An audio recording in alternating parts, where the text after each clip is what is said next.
Okay. Hello and good morning. Thank you for joining us for Mifa's webinar, Deep Dive into the Fafsa. My name is Jennifer Bento-Pinion. I'm here at Mifa on the college planning team, and I'll be moderating today's session. And we are delighted and honored to have Amy Staff here with us today as our guest presenter. And Amy will introduce herself in just a moment. But first, just a couple of logistics. You will be on mute throughout the presentation. The chat feature, it has been disabled. So if you have questions, just please type those into the QA. I'll be monitoring the questions and answering what I can behind the scenes, and then bringing some to Amy to answer live.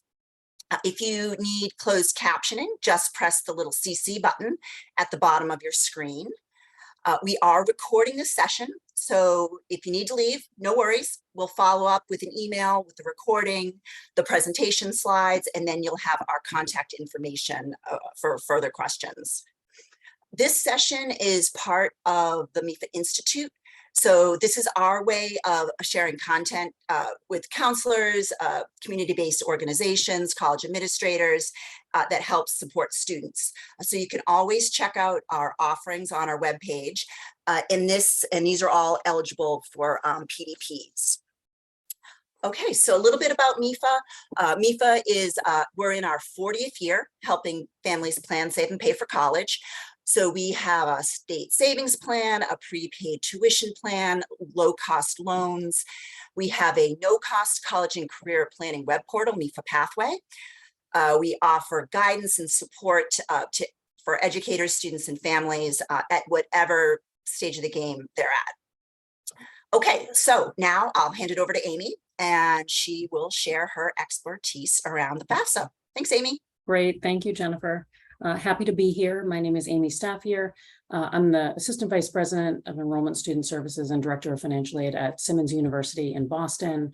And I have been volunteering my time actually doing presentations around the state for MIFA for, I want to say 22 years now, which is pretty crazy. And this is something that I really enjoy doing because I just believe this is what I do day in and day out. And I know it can be confusing when it's not your day-to-day, particularly for families.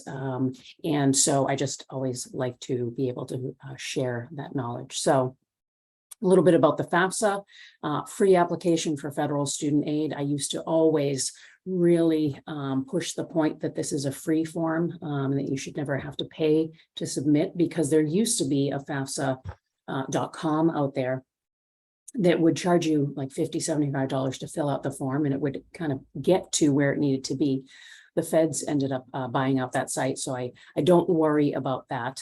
But there are also plenty of resources, and we'll provide some of those at the end where families can get help. So I would always encourage families to find those free resources if they need that.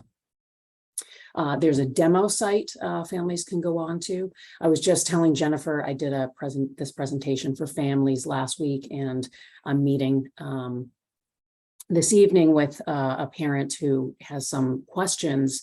And what I ended up doing, there is a PDF available. You can notice here that the FAFSA doesn't open until October 1st, but there is a PDF available of the 23-24 FAFSA. And so I'm going to actually use that and kind of sit down with her. So that is an option pre-October 1st. Sometimes people, kind of want to know what's coming and be a little prepared. We, do encourage, as I'm sure you're aware, to submit, as soon as possible and before the earliest college deadline. That's always something that's critically important, is knowing what the college deadlines are and know what they are for each college. I talked about the PDF.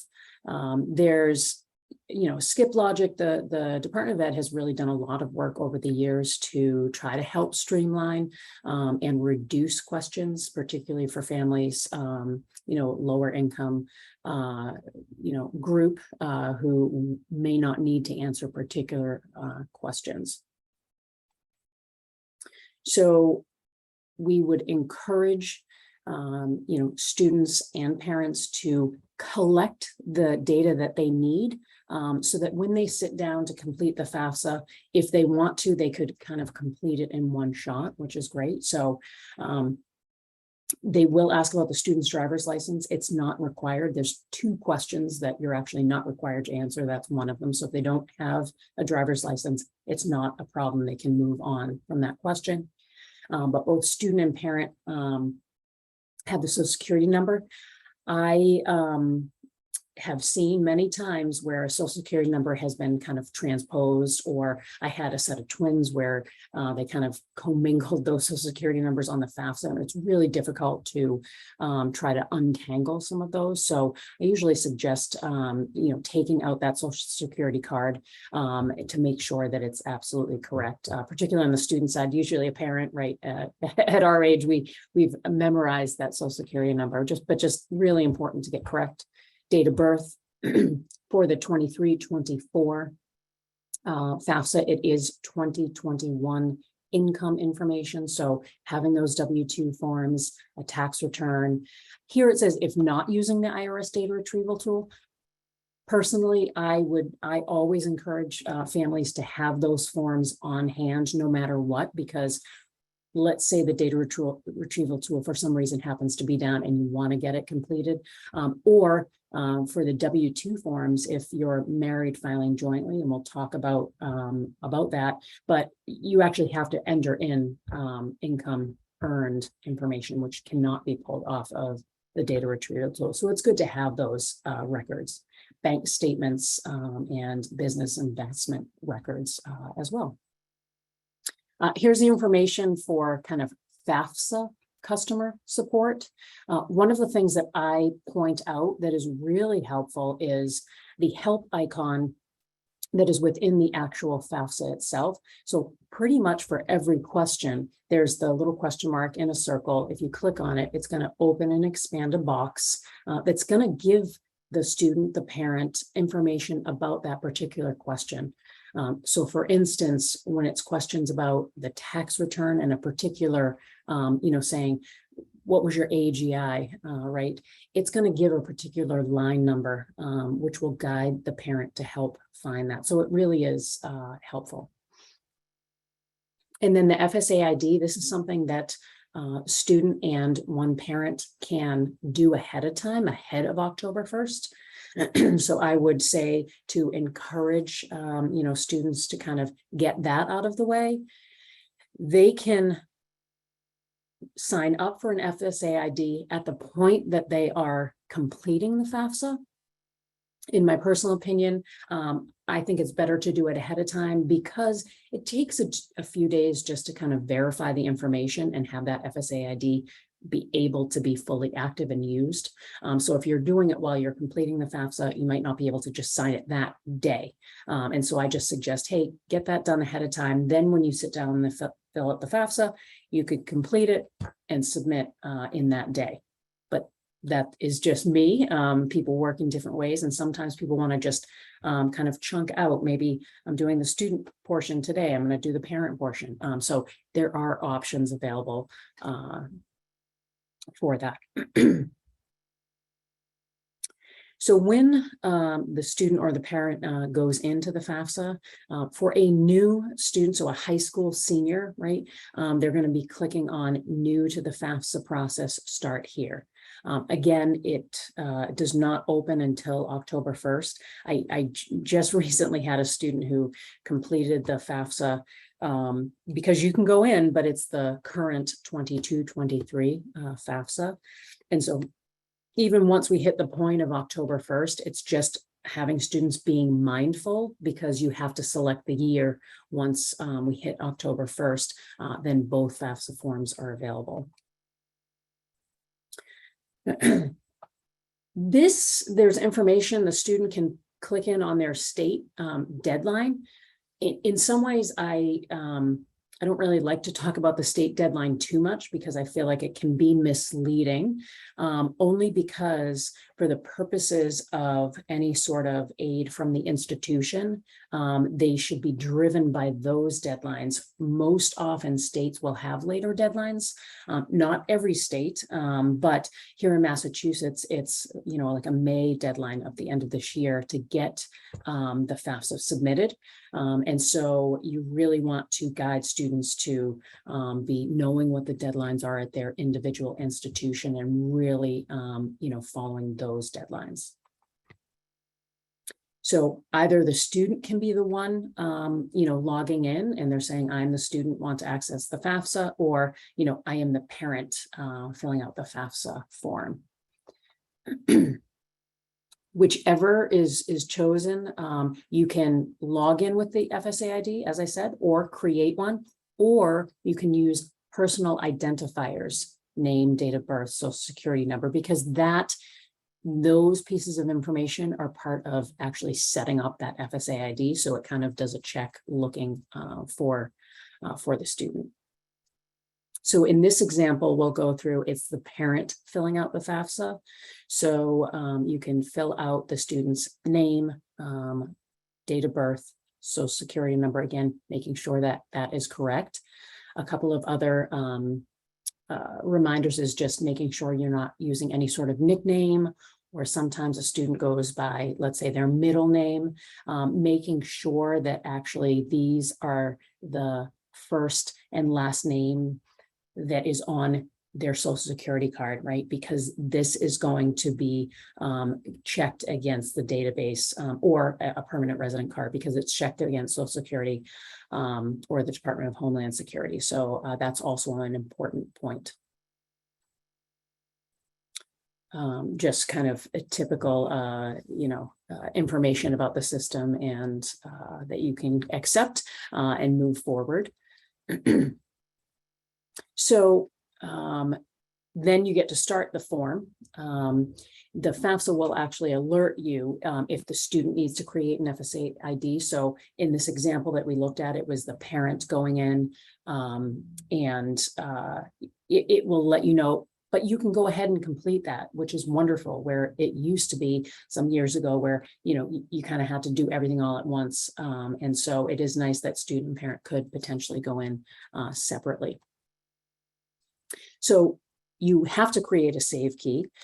This allows the student or the parent to return to the FAFSA. So to have completed up to a point, right? And that will be saved for up to 45 days. One thing that I do want to point out is that when you create a save key, we have the wonderful technology built into our computers where if you're kind of within the same website, right, you create that save key. What did pop up one time for me was like, oh, did you want to, overwrite your password? And so, I kind of, oh, wait a minute, no, I don't want to do that. But I thought that sometimes you kind of automatically, oh yeah, click OK. And that would probably overwrite what was saved into for like your FSA ID. So that's just something just to be mindful. I remember a graduate student who was new and we couldn't find their FAFSA information because information had autofilled and it was his wife's, he was on his wife's computer. So, and I, for some reason, hadn't really kind of looked at all that information. So just to be mindful of that kind of autofill and autosave on passwords. So you get to this point and it kind of gives you some extra information, how long does it take, how many steps and all of that. I'm not going to go through that because we'll see that as we go through. And we already talked about documents and saving the FAFSA as well. So this is kind of the first page that the student gets to. I've been doing this for about 25 years now. And when I think back to when I was in school and it was only paper, there's been great, strides. And I kind of like how there are these tabs. It helps you kind of set like, okay, I'm halfway through now because I'm at 4, set your mind to how long it might take to complete. they say it's less than an hour. I've had people that it's taken 20 minutes, 30 minutes, and then other people where it might take a little bit longer. But typically I would say the 30 minute timeline is about right. The reminders that you is always referring to you, the student. So it's as if the student is completing the entire form. So even when it gets to parent information, what is the marital status of your parent? That's another thing that oftentimes we'll see kind of on the school side. We'll get information of a Fafsa. All of a sudden I'm looking and the student who's just coming out of high school has, $100,000 AGI, and it exactly matches the parent's AGI. And I think, okay, it looks like they, provided the same information, but we still have to, as an institution, resolve that conflicting information, which, is reaching out to the student, getting some sort of clarification. So that reminder is important. Also, for the email address, encouraging students not to use a school email address, to use an email that they will check. There will be information that will be sent to that email, as well as they go through their college career, there will be reminders sent for the following year to go ahead and complete the Fafsa. And so that's really something that's also important. If a student happens to live in a foreign country, you can put all zeros on the zip code. And then who exactly is eligible? So US citizens, and then eligible non-citizens. You can see the statuses here of who is included as an eligible non-citizen. As I mentioned in the beginning, there is a check to verify citizenship status. So US citizens, it's checked with the Social Security Administration, and for eligible non-citizens, it is checked through the Department of Homeland Security. It's also very important that if a student is an eligible non-citizen, that they don't check off US citizen. I've had that happen before, and we're going to get a flag that we then have to collect documentation of their citizenship status because it couldn't be verified because it wasn't in the Social Security Administration database. That would have been in Homeland Security. So that answer to that question determines which office is actually verifying. And so it might come back, and then it's just extra time and work for both the student and administrator for collecting that documentation. So further eligibility details, current high school seniors should be selecting working on first bachelor's degree as they're filling out their information, that they will not have a first bachelor's degree before 23-24 year. And then that college grade level is never attended / first year. It's, it may sound like an easy answer, rarely there, but on our side, oftentimes we do see that those questions aren't exactly answered correctly. Typically, we're going to go in and correct that, but every institution is different. Interested in work study. This is a question that we get often, or that I get often from students or families as they're completing the form. It really is a school-based question that a school could possibly use the answer to that question in allocating their federal work study dollars. So that federal work study dollars are dollars that go to an institution, right? And not all institutions actually have work study, and the amount that an institution might have varies greatly. So here in the Northeast, some of our institutions that have been around a long time have something called a base guarantee. So oftentimes they may have more dollars available. But the important part is answering yes does not lock a student into anything. It doesn't obligate them to work. It doesn't guarantee that they actually have a job on campus, because typically they'll have to apply for a job. And it also doesn't prevent the student from receiving any sort of grants or scholarships.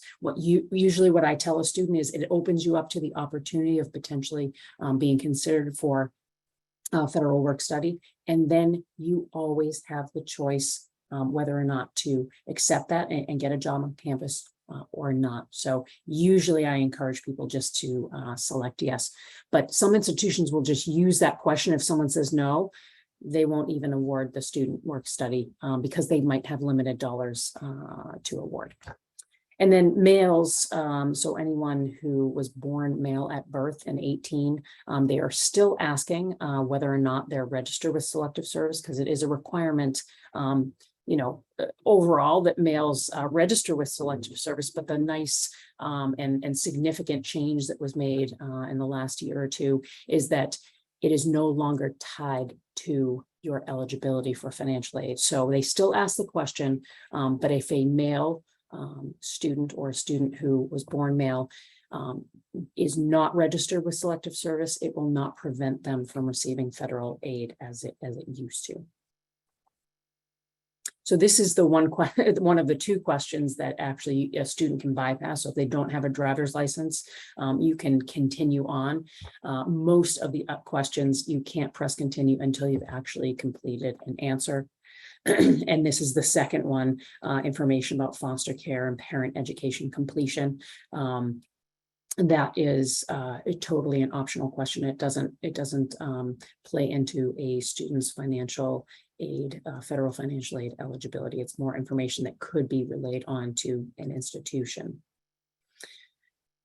Being someone who loves checklists, I love that, once you've completed a section, they have the check mark there for the student or family to see that, okay, I'm partway through. I'm a sixth or a seventh of the way through the application. The student should be putting in their high school. They can just search for that. That is something that actually on our end, we have to use that information. It's called ability to benefit. So a student is either has a high school diploma, and then we need that high school information, or, if they're homeschooled or something else. But if they basically answer don't know, that's something that we then again have to follow up on. So they should be able to just put in their city and high school name, and that will pop up. This is kind of an interesting screen that now comes up that's new, and it says, hey, basically we've determined you may qualify for student aid. Federal student aid. And really it's just, you've gotten through the point of some of these basic criteria, but noting and kind of helping set expectations that it could be that federal student aid is loans. I had a conversation recently with a family who had gone through the process and was shocked that, they thought there was more money available through the federal government. There's really the Pell Grant, and that's really kind of the grant that's available. And just to kind of set expectations, 90% of students who receive a Pell Grant come from families with income 50,000 or less, right? And that maximum Pell Grant for this current year is about around $6,500, let's say, for the year, right? So that's fairly small when you think about the cost of education, particularly private education. And then the other option from the federal side are loans, right? So those are really the two kind of federal components, but always couching that with institutions are, funding a significant amount of grant and scholarship aid to college students. So this is part of that process, and many institutions are going to require you, even for their institutional funds, to complete the FAFSA form. Students can select, this hasn't changed over time, up to 10 schools. And, I feel like there's been such a shift from when I went to school, where it was like, I think I applied to 4 schools. And now you just see so many students applying to more schools.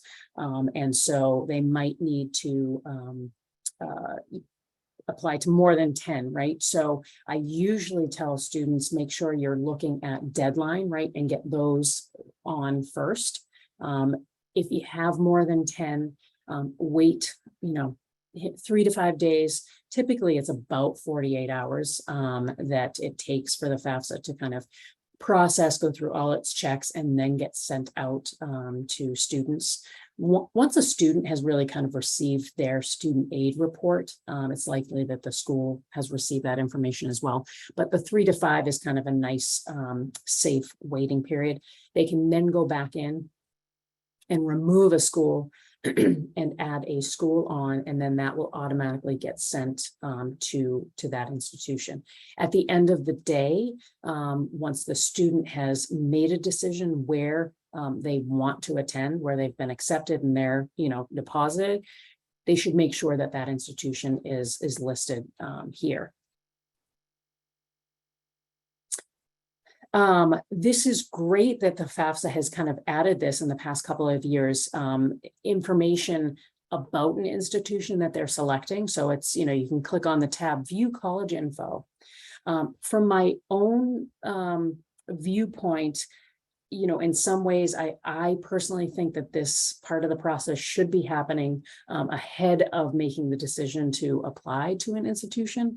But of course, that's from my vantage point of doing that and trying to guide students to think about, financial fit, right? Also at the point that they're thinking about academic fit, kind of in personal fit as well. But we know that doesn't always happen. So it's nice that they've kind of inserted some information from the college scorecard into the FAFSA. So the student, the family can click on that view college info and it will drop down and give them some information.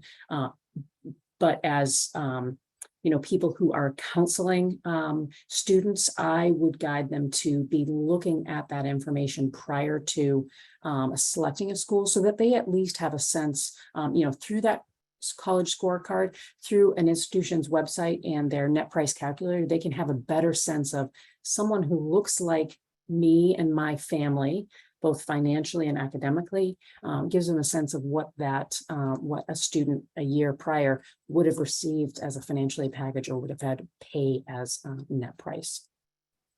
I'll get off my soapbox on the, looking at information early. Students need to select for each institution what their plan is for housing. So what I do say here is to make sure that they're selecting something that is realistic, right? So there are some students that they know they want to live at home, right? So they're going to want to put with parent.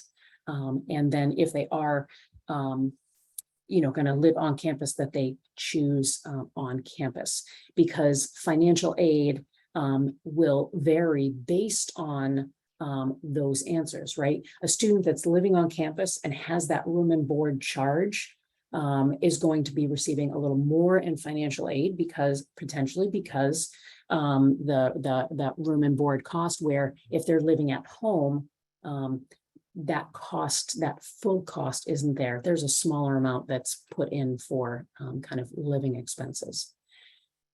On that same note, institutions like the institution I work at and where I previously worked kind of require on-campus living for at least the first year. So an institution may override what a student has put on there. So that's important for students if they do want to live at home, that they understand what their financial aid award is based on. I know myself with my institution, with our financial aid letters, I've really done some work to actually put that right in the letter and bold it. This is based on on-campus housing and full-time enrollment, right? Because financial aid can change. And so I'm just trying to provide some of these, tidbits of what I see in my world, because I know that many of you will end up having questions asked of you. The student then gets to, or the parent, the dependency determination. So really that is the student a dependent student, and then we need to ask about parent information, or is the student an independent student, and then we're not asking about parent information. There are very clear questions that we'll go through, because there are very clear guidelines of how a student is automatically determined independent. So if the student is married, pursuing a graduate degree, if they're 24 or older, or they have a dependent of their own, like their own child that they are supporting, active duty military. I won't go through the rest, but these questions will determine automatically whether or not parent data needs to be reported. I would say that, the vast majority of students coming out of high school are dependent students, and then they will be providing parent information. You'll note here, there's two radio buttons that the student can pick. So in this instance, it's saying you're a dependent student, but if there are special circumstances and you're unable to provide parent data, basically you have the option to say, I'm unable to provide. So I'm sure many of you know of situations, whether within your own schools or circle, that there are sometimes students who do not fit the kind of automatic criteria of being an independent student, but perhaps they have a very challenging home situation. Maybe they're not in the home, but they're not in, foster care. And so those students could press, I'm unable to provide. They can move through the application. It gets to the school. Those students will need to be guided to reach out to each institution to find out about a dependency override process that the institution themselves will need to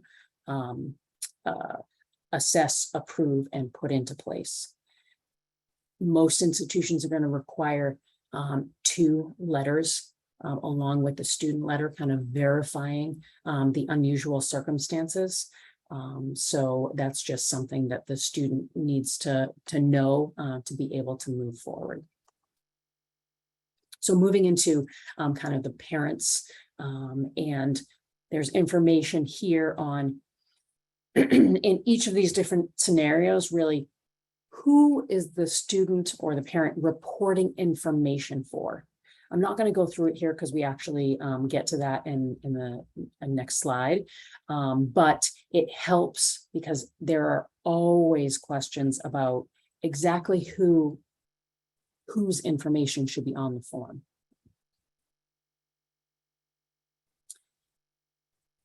So now we've gone through student demographic, school dependency, and we're getting into parent demographic information, and then parent financials and student financials.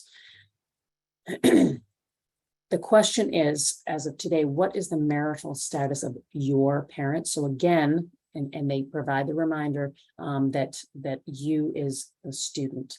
And so the parent should be putting in their marital status there. And so then we get to the question of who exactly is considered a parent. So biological adoptive parents and certain step parents, which kind of can sound misleading, but I'll get to that clarification in the last bullet point.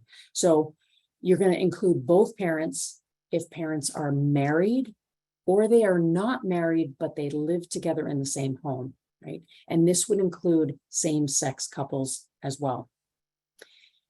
If the parents are separated, but they actually still live within the same household, they should be selecting married. In the case that parents are divorced or separated and they are actually living separately in separate households, you're to provide the information only about the parent that the student lived with more in the last 12 months. And then if that parent is remarried, that parent's the step parent information is to be provided as well. Now, I know we'll get questions when I'm doing this presentation. What if it's exactly 50-50 that the student is living half with, one parent, half with the other parent? So the way the federal government defines it, they say, first line is whoever the student lives with more. If that is 50-50, then who pays more support? And then it's that parent's information who would be on there. 24-25, we are going to be seeing some very significant, the most significant changes to the FAFSA and need analysis that I've seen in my 25 years. One of the changes is that it will no longer be who the child lived with more. The first line is who pays more support, and that parent's information will need to be on there. So that's just a coming attraction, I guess. But there's some other large changes that will be coming as well. And I'm sure MEFA will be doing presentations on that as we get closer, but institutions are still trying to figure out, and the government is still working out because they pushed it. These were all made on December 27th, 2020, that these changes were coming, but it got pushed out because there's, like I said, it's some very significant changes to the FAFSA form, and that's one of them. That's actually a kind of a smaller one compared to some of the others that are coming into play. So parent demographic information, it's been many years now that they kind of stripped out the terms father or mother, right? So it's, first parent, second parent. You can list them in any order. I usually just try to remember who you associated as first parent and second parent when you get to income information, and where it asks then what was the earned income for parent one. So the FAFSA is going to ask about the parent's dependents. This is determining who lives within the household. It used to be that they just asked who is in your household and you put a number. I actually sometimes find it a little bit confusing when we get to this section. It really gives you pause, and they should be reading it because sometimes I think you can add in a second person there.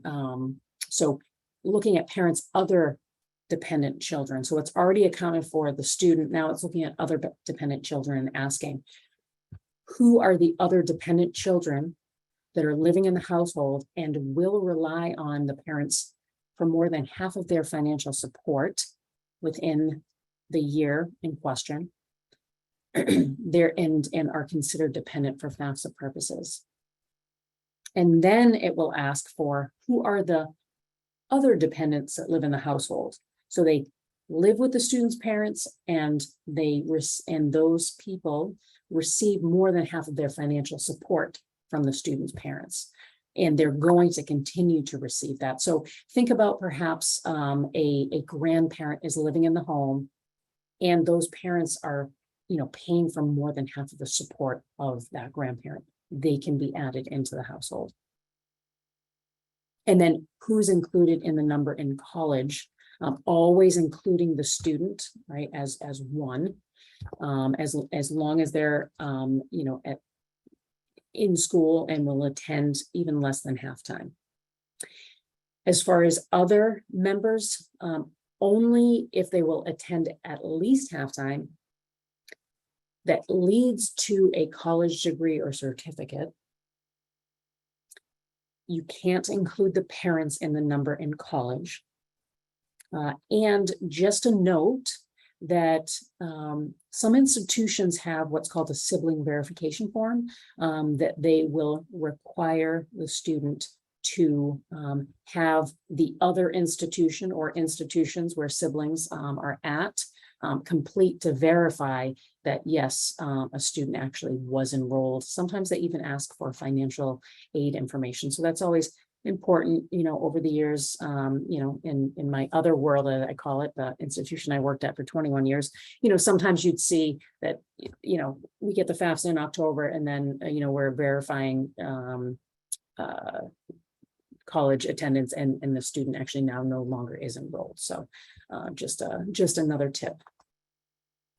So now we are getting to the parent financial information. I'm going to go through that. We won't go into detail on student because it mimics exactly the parent information. And then we'll kind of get to the end of the presentation. But for parent tax return information, again, for the 23-24 year, it's 2021 federal tax return information. So, most families have had their tax return done. I think if they have an extension, I want to say there's an October, deadline, but most families have fully completed, and so so hopefully it can be a little bit easier to get that in.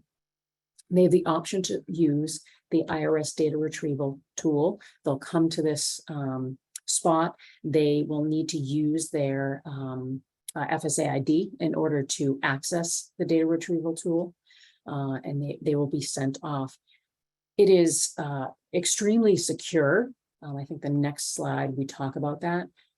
It will upload the information, and only the information that is required to go into the FAFSA. So this is AGI, taxes paid, certain untaxed information, which will go. They're going to be asked if they had a rollover and what the amount is, because that information can get provided to the institution. Anyone who's married filing jointly does need to actually input their income earned from work, because if both parents were working, that's going to be added together on line 7, and so that data retrieval tool is not able to take that data point and plop it in. There are certain people who actually cannot use the data retrieval tool. So married filing separately, or head of household, parents with the marital status, unmarried, and both legal parents living together, and then anyone who filed a Puerto Rican tax return or foreign tax return cannot use the data retrieval tool. So if a family does not use the data retrieval tool, these are the data points, as I said, that will be asked for. And again, the really nice thing with the form is the question mark in the circle. You click on that, the box opens up. It's going to tell you exactly the line numbers, where to find that information. And I think oftentimes people get confused with the income tax question, because it's not a line on the tax return that says kind of taxes. It's really actually a line that says subtract line 20 from line 21, and that's actually the income tax line that is used.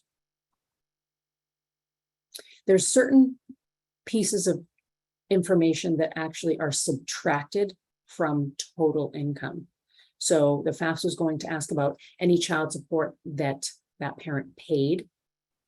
So earnings from a co-op, these would typically be student or taxable earnings from work study. So actually, if a student, one benefit of work study when they're in college is that the earnings then go onto the FAFSA and actually subtract out from their total earnings on the student side.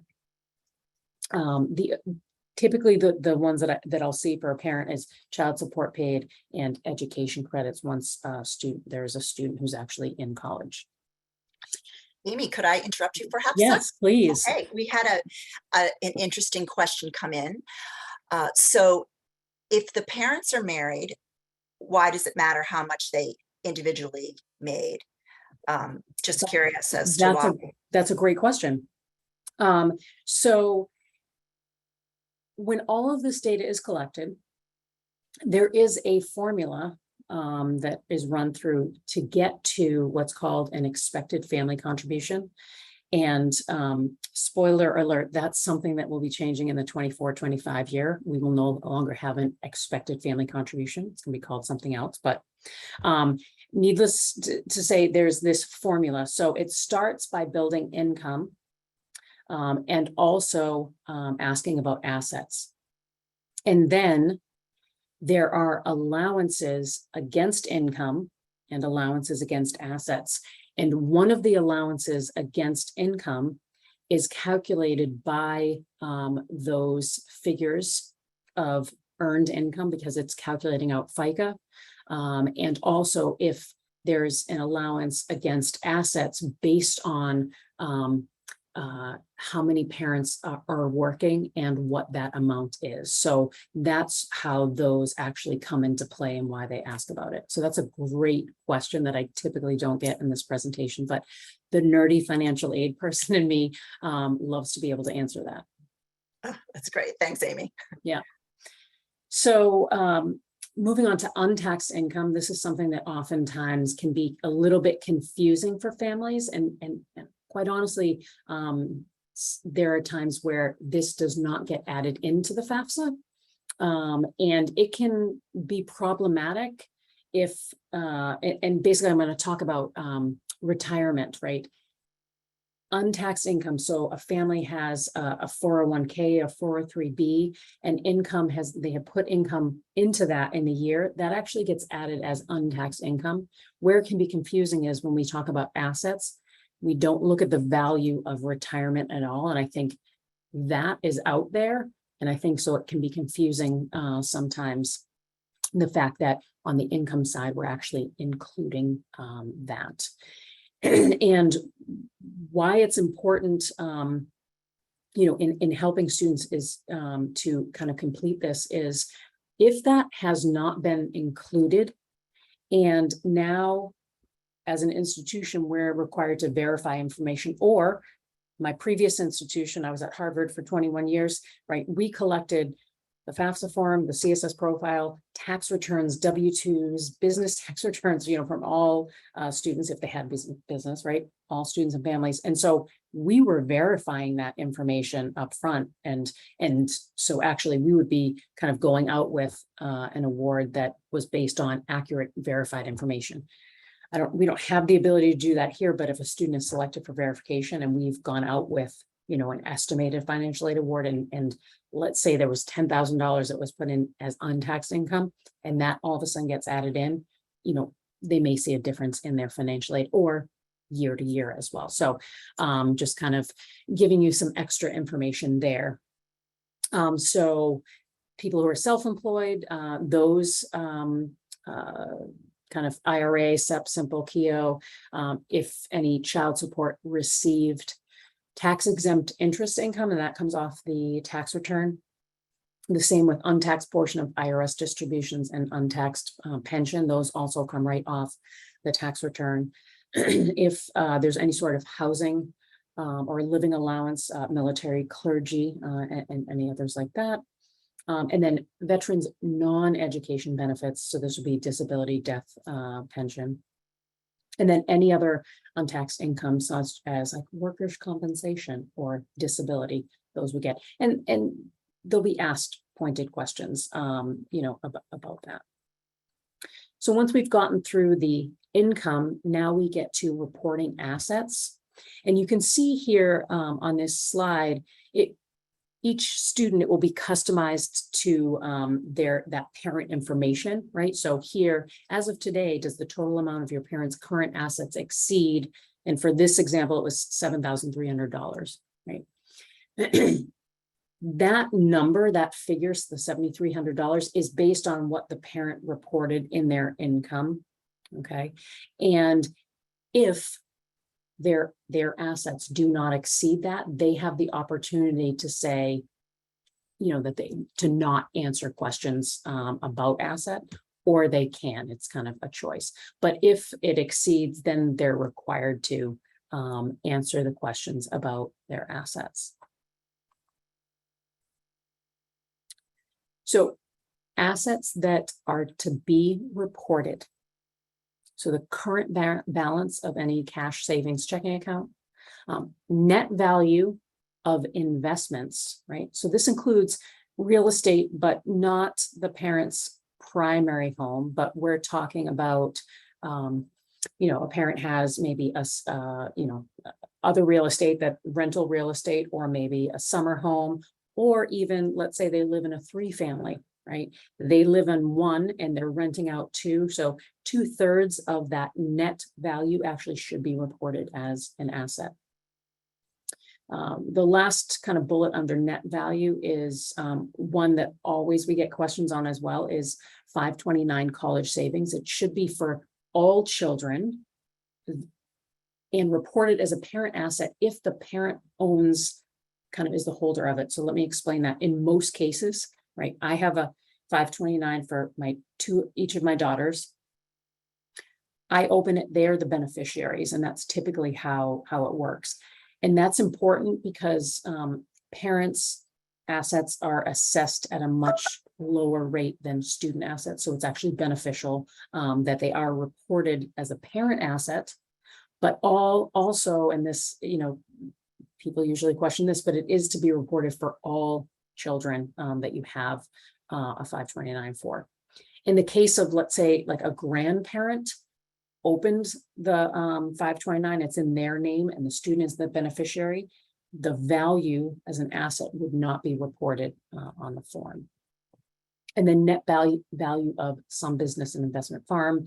So again, parent never including their kind of primary residence. They're not including life insurance, value of retirement. So it's included as income, what you put in a year, not included as an asset.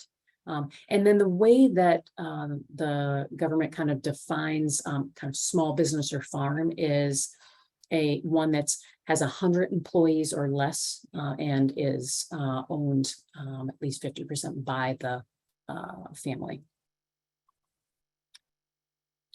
So the student will go through the exact same income and asset questions as parents. Again, students should be reporting also 2021 income. Oftentimes we see students coming out of high school and they haven't completed a tax return, and that's fine. The answer will not complete and not required to complete, but they should be putting in any income information that they earned from work. So now we are almost at the point of being done.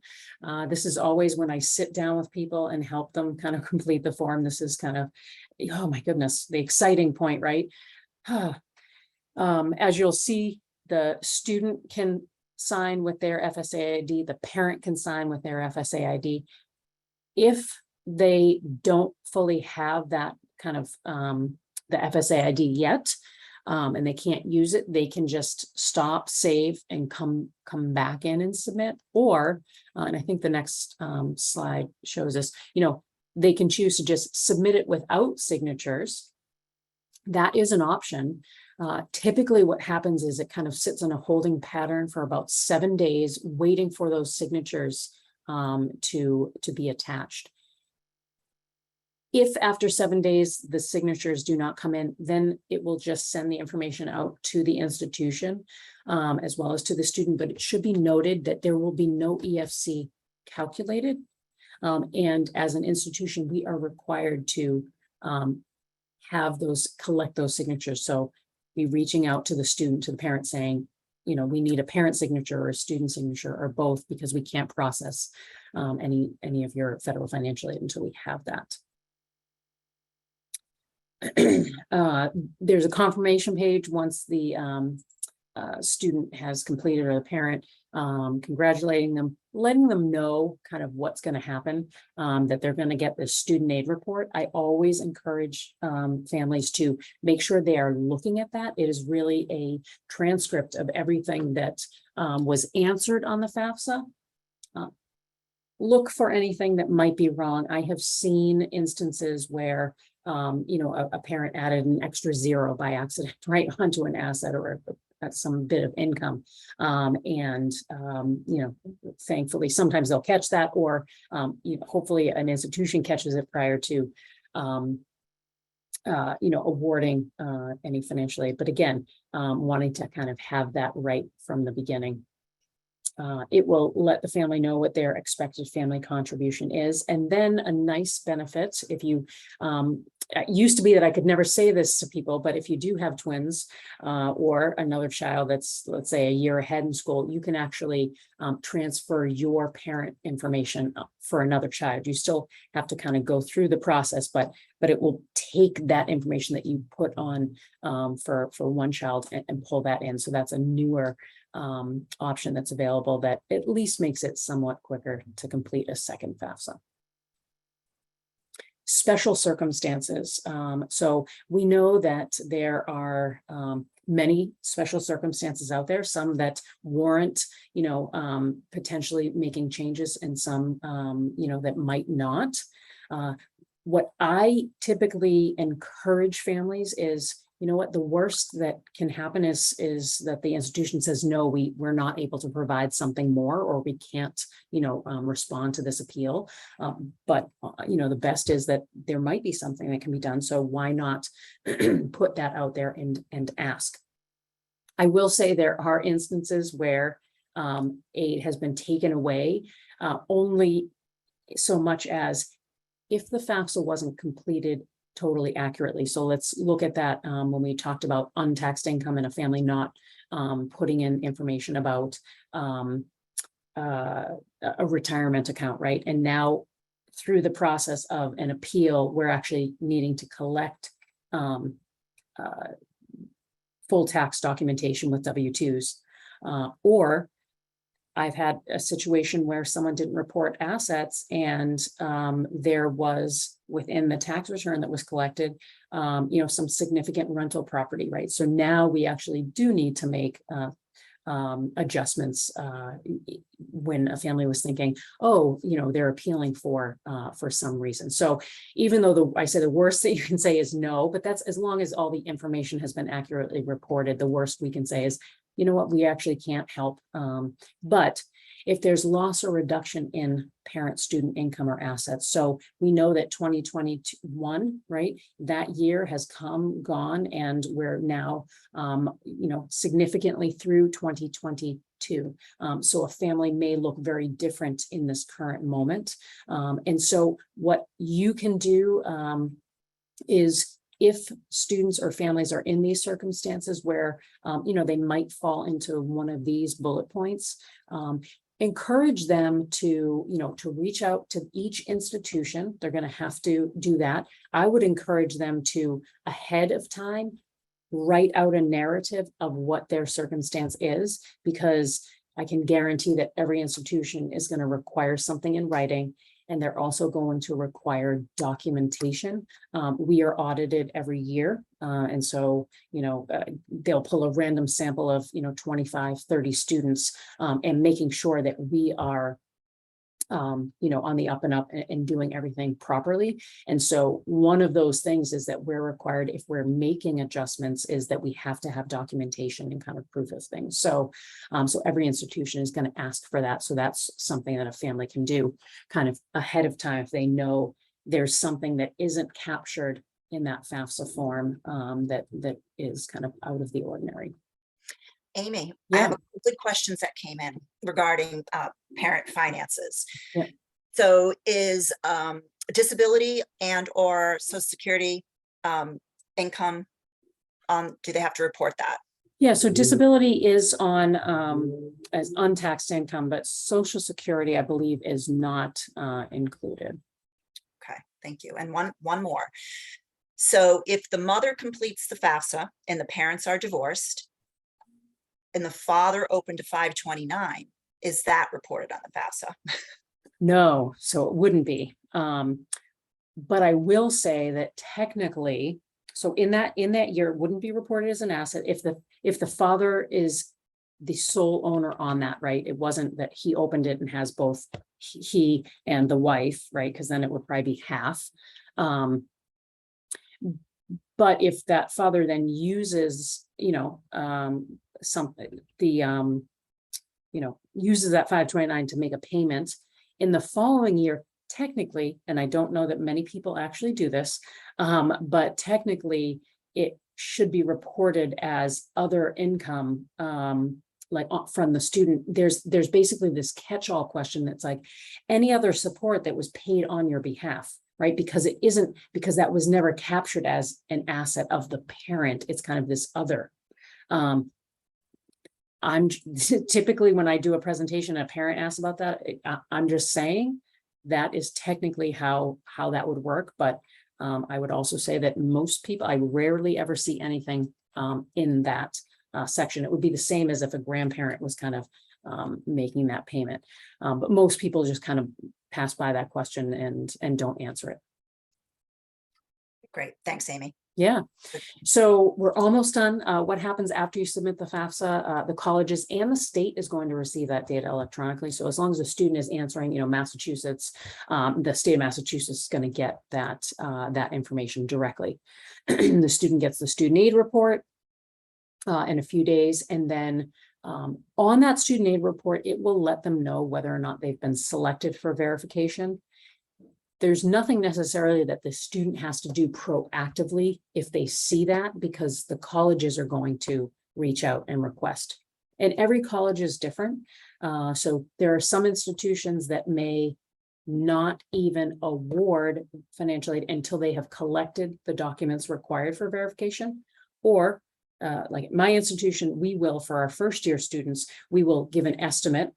As long as things look okay on that FAFSA, we'll give an estimate, and then we will collect the documents to verify, and then give kind of a finalized before students have to make decisions. If a family uses the data retrieval tool, in theory, they're less likely to get selected for verification, because that's half of what has to be verified is just that income tax data. There's certain elements. And then the other part is really verifying household size and number in college. And again, spoiler alert, 24, 25, number in college is no longer going to play into it will still be asked about, but it will no longer affect the EFC. So if you are aware of how the EFC is calculated, when you get down to kind of final numbers, if there's 2 in school, let's say the expected family contribution was 20,000, but you have 2 in school, it would be 10,000 for each student. So that is going to be going away. So I wouldn't be surprised if verification kind of, starts to slip away, especially if income is verified through the data retrieval tool. We may not even have any further verification, but that's moving ahead. So for right now, we still have it for another year or two. And then colleges send out financial aid offers, kind of typically March, April, but every institution is different. And every time I do a presentation about financial aid, I always continually say that it depends on the school, because there are some schools that might align with, their early application process and try and get a financial aid award out with an early acceptance. So free resources, FAFSA Day, Massachusetts. Here in the state of Massachusetts, we have this wonderful volunteer organization, FAFSA Day. And, over the years, we've had in-person events where, we would have 30 sites across the state, typically at a high school or a college, where we can utilize computer labs, and it's kind of one-on-one help. Over the past couple of years with the pandemic, we have, pivoted to really just utilizing Zoom. And it started with doing presentations, but then really jumping into trying to mimic the kind of one-on-one support that a student or family might need, and utilizing the breakout rooms. So I think that group is still trying to fully flush out what will be for this year, but no matter what, there will be help there. And then the educational opportunity centers, massedco.org, there's free financial aid help there as well. So things that are great is, registering for more webinars, and hopefully this one was insightful and gave you a little bit of some more information. Share MEFA resources with families. One of the reasons that I have volunteered with MEFA for so long is that I believe in their mission and what they provide, and they're so helpful not only to students and parents, but also to our school staff as well. And then encourage families to register for MEFA webinars. There's, the virtual options. I know I'm doing a bunch of in-person at different high schools as well. Getting that Fsa Id for student and parents, researching financial aid deadlines, and also what forms, right, does an institution require? It's not just the FAFSA form. I think that's really important to always kind of highlight that, that each institution, again, can be different, and to know what they require and what those deadlines are. And then, of course, connect with Mifa on social media as well. I think that might be the last slide. Are there any remaining questions, Jennifer? Yes, so we have one. So if the student's parents are deceased or out of the picture, and he or she lives with other relatives, say their grandparents, how is that form completed? Yeah, that's a great question. So parents are deceased, so the student would actually, in that set of dependency questions, they would kind of answer orphan, as long as they have not been actually adopted by these other relatives. They would not be providing information about those. So let's say they live with a grandparent, they are not providing information about that grandparent on the FAFSA form. If the grandparent or an aunt and uncle actually went through the process of adopting the child, that's a different story, because adoptive parents would be including their information on the form. Great, thank you. No other outstanding questions. So thank you so much, Amy, for leading this session. So thorough and such valuable information. So again, we'll be following up with the recording to this session along with the slides. And always feel free to reach out to us with any questions. And of course, don't forget to fill out your evidence of learning form to get your PDP for this session.